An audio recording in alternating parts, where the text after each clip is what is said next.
folks, JD here, and today we've got this. Look at the size of that. This comes as a recommendation from K6LSN. Thank you ever so much, mate. I think you made a very good recommendation here. Look at this. So you've got LEDs on the front, on the bottom tier and on the middle tier as well. This car is able to do 50 km/h or 31 miles per hour. It's got full shock-loaded suspension right the way around. You have a metal differential at the back. You have a totally waterproof encased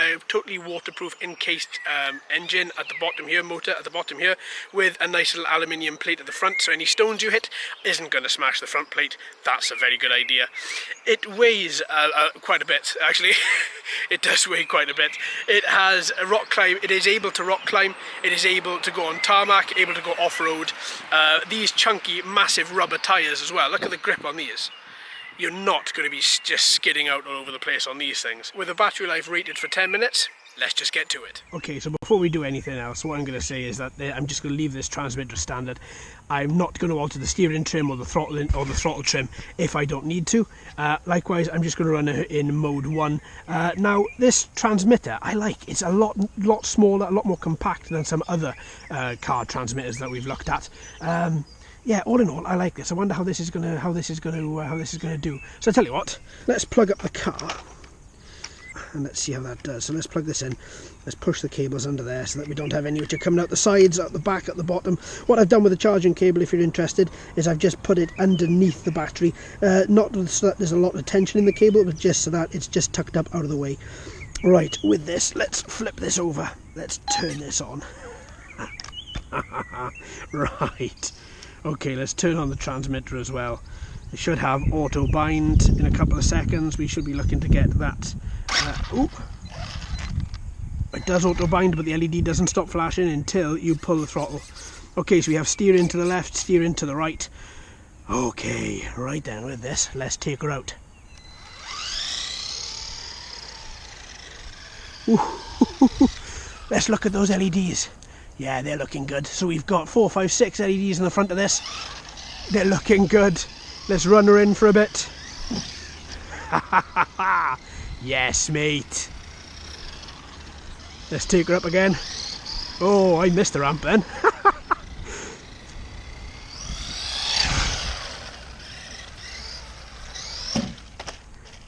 Oh, well, that was a bit of a tumble. This acceleration is far more insane than what I've seen with, say, the A959.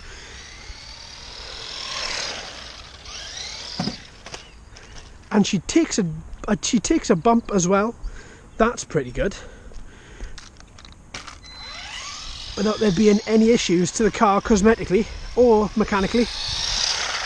Oh yes, mate. Up on 3 wheels. Maybe I should stop jumping her. Okay. Let's see what she can do.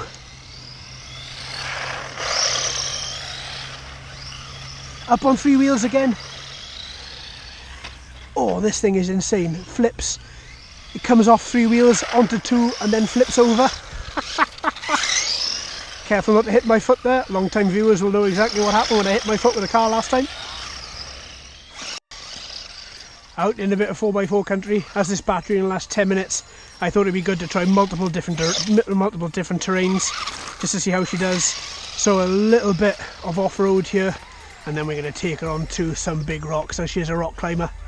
And we're going to try and see whether we can get her to climb some rocks.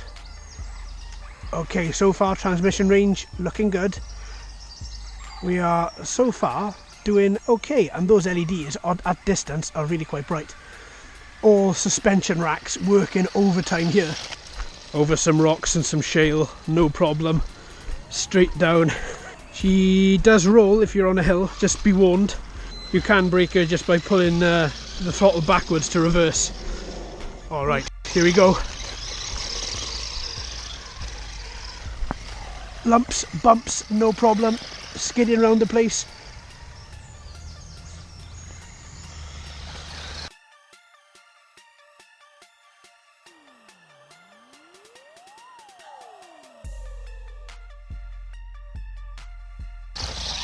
Okay. This is really performing well. On two wheels, off-road, back on the gravel. Oh, we've got something stuck. Let's get rid of that.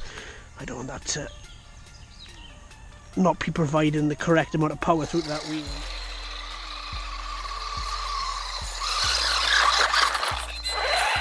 Good. Okay.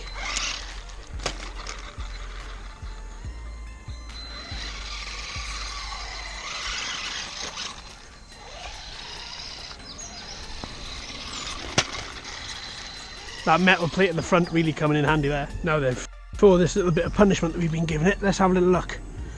Nothing, no cracks, nothing at all. Perfect.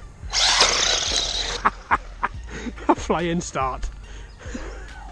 The controls are still looking good. I don't think the battery's dying anytime soon.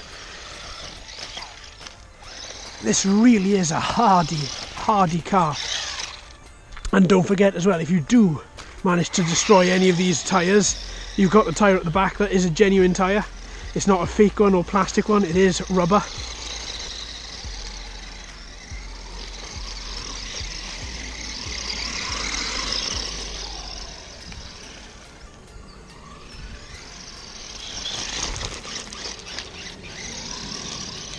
Oh, two wheels again.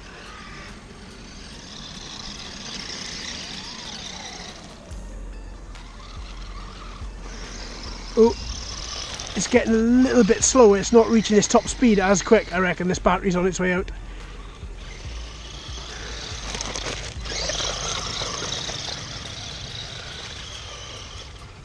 Yeah, there we go. We are now totally out. You know what, probably every 50 or 60 vehicles, there's one in particular that just speaks to you. And that's this one. Absolutely, this is a demon of a vehicle. On-road, tarmac, going down steps, going up over rocks, hitting any sort of terrain, this guy can accomplish that without any issue at all. It is a surprisingly incredibly versatile vehicle. These great big tyres are so grippy, absolutely. And the suspension, when you can put it up on three wheels just by turning it at full speed, they really work hard. I think this is another vehicle I'm going to be turning into a metal vehicle, I believe. This is absolutely insane. Now, as for durability, now I've put this car through a lot more punishment than what I usually give cars, and this guy's just come flying out the other end. The underside, no problems, no scratches even, no dents, no dings, no cracks. Same for the top, and I've rolled it about half a dozen, more about a dozen times.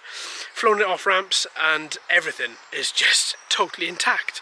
Absolutely 100% intact. Transmission range as well was just superb. I didn't have any issue in getting to the top of the hill to my right. There just weren't any issues at all. And I'm not saying that because I'm high on just taking this guy out. There really weren't any issues. Now, as standard, as I said at the beginning of the video, the transmitter, I didn't use any throttle or steering trim. And I didn't find that I had to at all. Same in mode 1, no problems.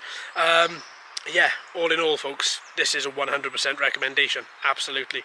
This guy is totally fantastic. Now, it's going to take me about a week to clean it. That is a downside. Just because of all of its nooks and crannies and everywhere else, that it is going to be quite difficult to actually clean this guy. But I think I'm going to learn quite a bit about it as I do clean it. So there we are, folks. Thank you ever so much for watching and listening. I've been JD. You've been fantastic as always. If you haven't already, please like and subscribe. Hello and welcome to all the new subscribers. I hope you're enjoying the channel. So until next time, my friends, happy racing.